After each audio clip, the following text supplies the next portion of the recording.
What's going on, folks? Have you ever been in a situation where you're stuck in the Gulag with another player thinking on how to win the fight in order to be released back in the battlefield to help your teammates? In this video, we'll show you how.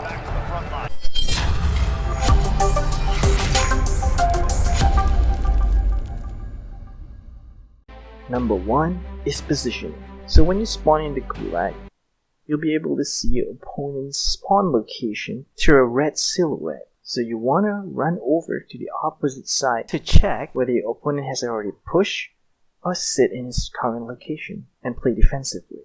If your opponent decided to push, like in this video example, you want to use your grenade to control the position as well to avoid your opponent from pushing towards you. This way you can find just the perfect angle to take him or her down. Number 2, grenades. When the Gulag match started, you will have 4 seconds before you can use your grenades. This means you can use your grenade at the 11th second of the match. You can see at the bottom right of your UI, the grenade icons will be activated, so pay attention to them. And you have 2 grenades that will be given to you at random. Sometimes it will be a flash grenade, an explosive one, sometimes it could even be a Molotov cocktail given to you. So you want to use grenades to control space. You want to control the movement of your opponent. So, for example, if you know the exact location of your opponent, you want to throw a grenade right in front of him to avoid him from pushing towards that direction. Number 3, Callouts and Rocks. If you ended up in a Gulag with your teammate, you want to let your teammates know in advance which is right and which is left. The easiest way to do this is by calling out your teammate's left hand or right hand.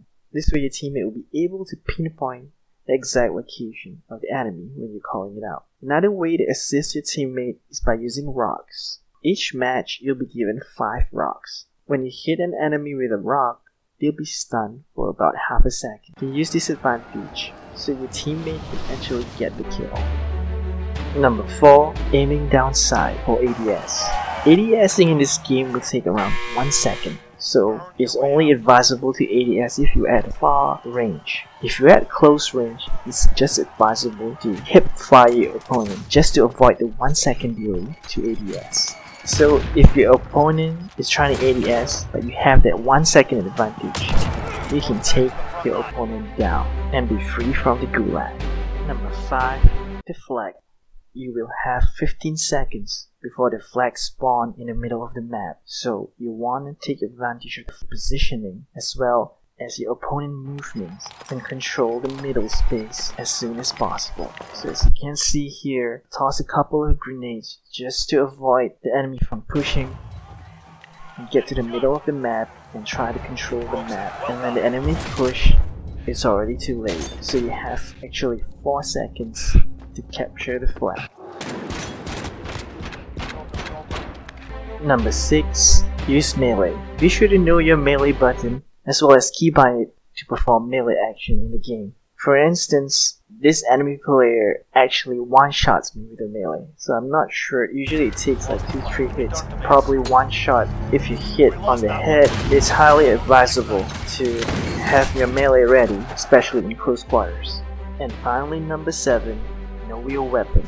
So in the Gulag, you'll be given either a pistol or probably a type of shotgun. So either these 2 types of weapon that you need to master and get used to your muscle memory. Hope you guys learned a thing or two.